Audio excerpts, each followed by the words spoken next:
Happy Sunday everyone.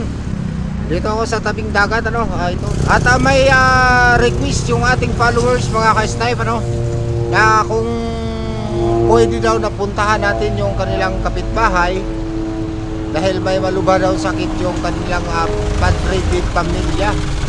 Kaya ngayong linggo ay puntahan natin yung bida natin doon sa Bacoor At kung bago ka pa lang sa aking channel, huwag kalimutang mag-subscribe, like and share. At pindutin mo na yung notification bell para updated ka sa mga ganitong upload. Kaya ano pang inaantay nyo mga ka-snipe, syempre mag-grocery muna tayo para may madala tayong pasalubong doon sa nasabing pamilya na request ng ating followers.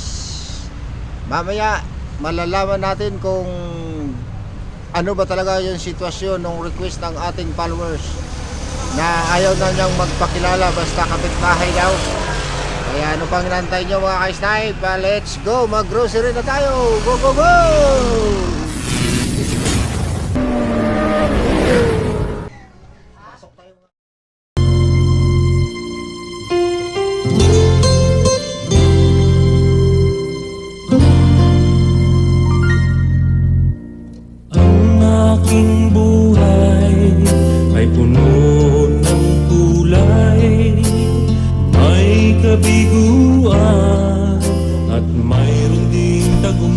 Papahingain muna natin.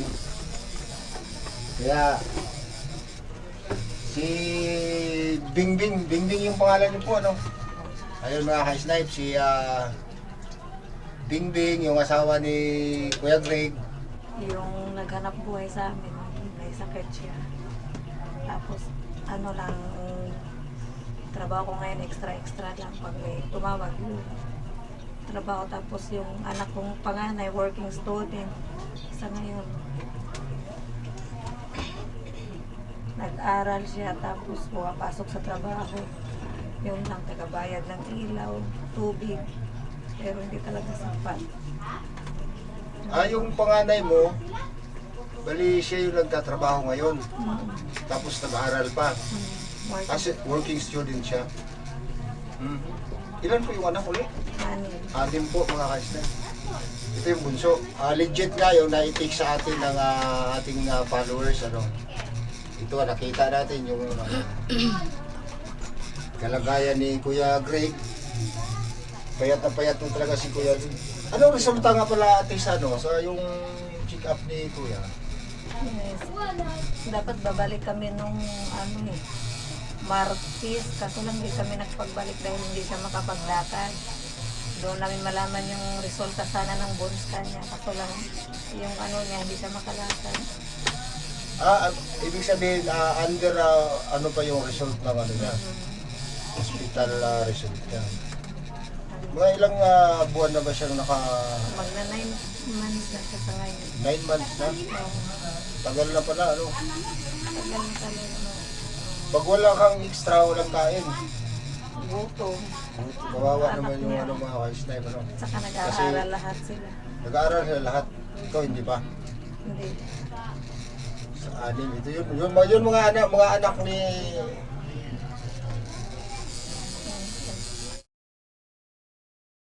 At walang karaman.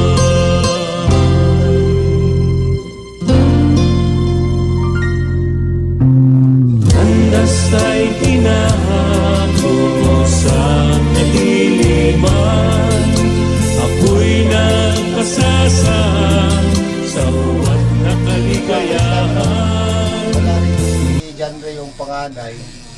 Sana makausap man lang natin.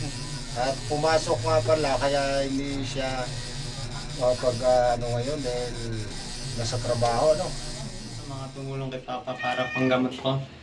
thank you po sa mga nagbigay. At saka salamat po sa mga gwardiya na natulong kay Papa na hindi po sila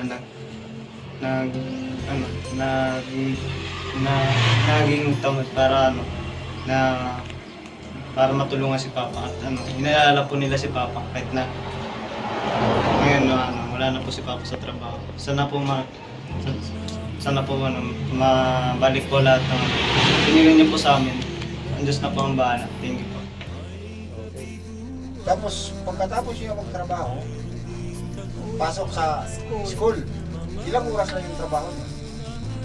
Pasok niya 7, tapos sa school, uwi siya ng alas 12 ng tanghali, tapos pasok ng alas 3, uwi din siya ng alas 12 ng gabi.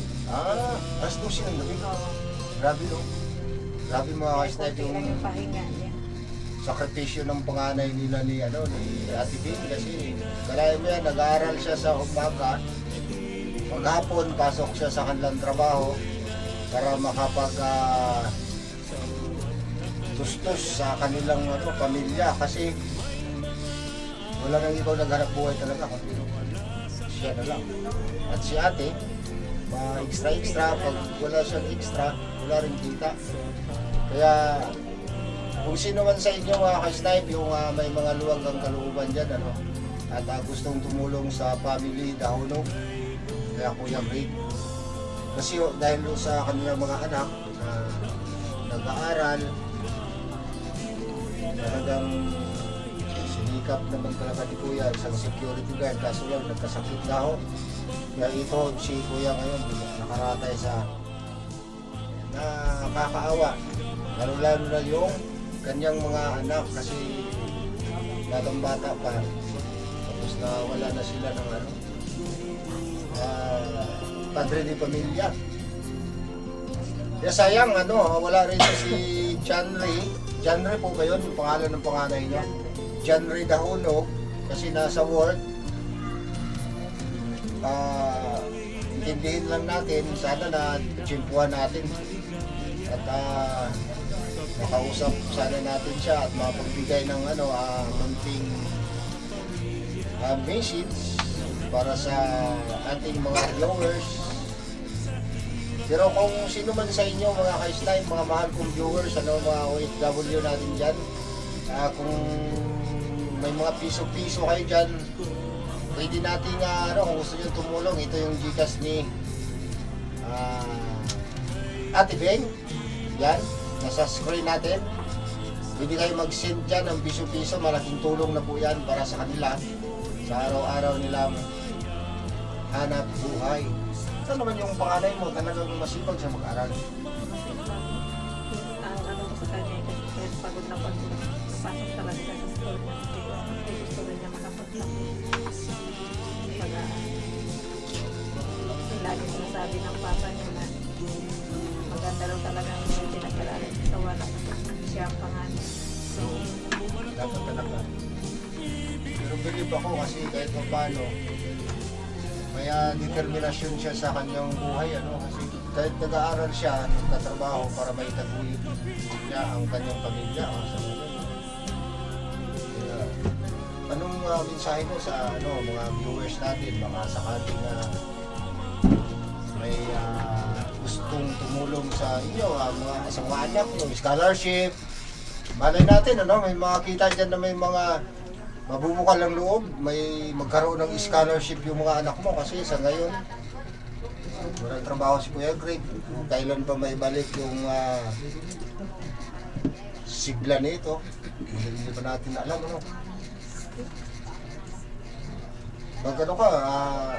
Mag-message ka sa mga viewers natin. Sana po may mabuting puso po dyan kahit lalo na sa financial. Sa asawa ko na yung Check up niya, gamot, barley lang yung pinapainom namin sa ngayon. Saka yun sa mga anak ko. Makapagtapos lang sana sa pag-aaral niya. Yun yung pangalawa mo yun. Hindi salita lang. Anong masasabi mo, Be? Anong message mo sa mga viewers natin? Gusto mo talaga mag-aral? Anong year ka na? Grade 7. Grade 8 po. Grade 8? gusto mo mag-aral talaga. Paano yan? Si papa mo walang trabaho sa ngayon. Gusto ko lang pong makakapag-aral at makapagtapos ko para matulungan si Papa sa sitwasyon po namin ngayon. Thank you po salamat po sa magbibigay po ng tulong po para makapagtapos po kaming kakapatid. Thank you po kay Mama dahil po siya po din po yung nagtatrabaho po para makapag-aral po kami lahat. Thank you. Nakakadurog puso yung kanyang message dahil gusto nila talaga makapagtapos ng pag-aaral, alang-alang daw sa kanilang pamilya dahil si papa niya ay wala na nga akong trabaho. Kaya ako mga ka-snipe, bilang isang angkas rider, sasagutin ko na yung araw-araw papuntang school. Malayo ba siya? Sana po. Anabu, 100 pesos a day. Pamasahe lang yun ha. Kayo kung may gusto kayong isend na piso-piso, gaya ng sinabi ko, yung Gcash na sa ayoko maglagay ng Gcash ko, direct na dun sa kay dingding na Gcash. Nasa inyo na po kung magkano yung kaya nyong ibigay. Huwag nyo na idaan sa akin. Pero kung gusto nyo naman idaan sa akin, walang problema. Ipaabot natin yan sa dapat bigyan natin.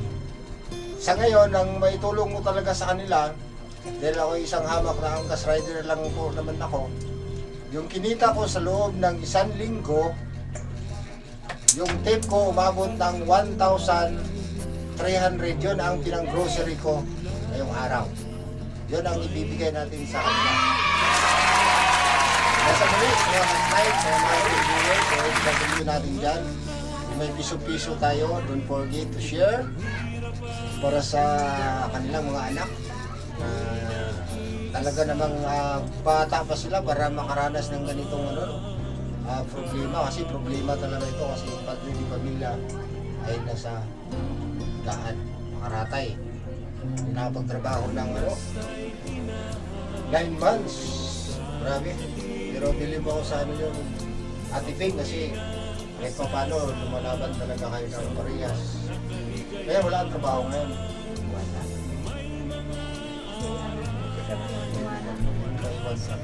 Oo, kasi hindi na siya malakan. Anong mensahe mo Kuya Greg sa mga viewers natin? Baka meron.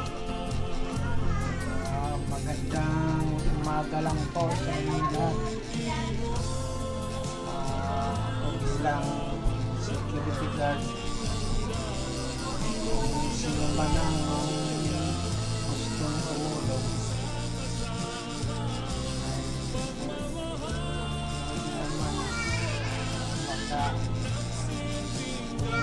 naman kahit konti. Lalo na yung mga nasa mga kapatid ko na sa na hindi nila alam na kasakit ako sa ibang bansa ay sa probinsya kasi sa ngayon walang tumutulong sa akin. Pasalamat lang na ako sa inyo kung mayroon man lang na matulong pinansyal. Salamat. Ayun mga ka-snipe, yung panawagan ni Kuya Greg na kung sino daw yung makatulong sa kanila kahit pagkano. Sa ngayon,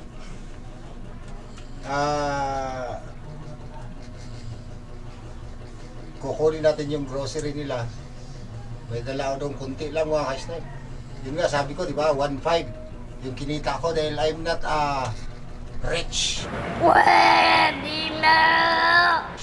I am angkas rider. Alam nyo naman yung kinikita ng angkas rider. Pag walang takbo, walang kita. But inipon ko talaga yon kasi alam naman natin every week nagbablog tayo. Priority natin yung mga PWD Ang next subject natin is yung sa Las Piñas, yung naunang na-vlog natin doon is kapitbahay ni Kuya Iming. Kung hindi nyo pa napanood, puntahan nyo sa aking channel, Archer Sniper Vlog. Nandun yung mga binidyo natin at in-upload ng mga PWD na dapat nating tulungan. Gaya nito, yung mga walang-wala talaga. Kaya maraming salamat mga ka-snipe kung sino man nakapanood sa video ito. Huwag kalimutang mag-subscribe, like and share. At ang notification bell, huwag mong kalimutan para updated ka sa mga bago nating upload. Gaya nito.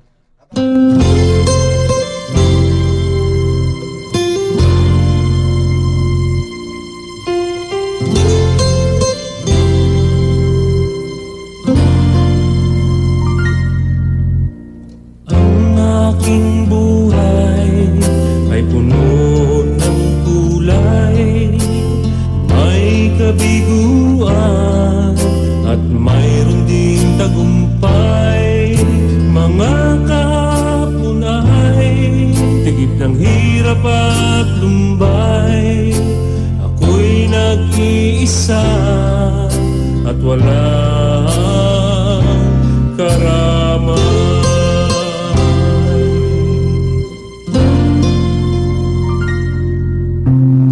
Landas ay hinahango sa kadiliman.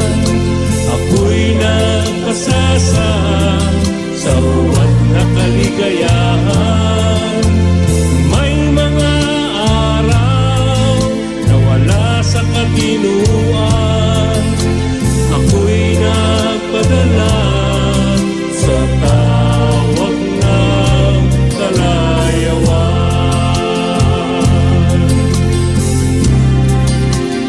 Kay buti mo, Ama, salamat ng walang hanggan. Di mo hinayang malulong sa kasamaan. Pagmamahal mo ko, Ama, ang nagsilbing gabay tungo sa aking pagbabagong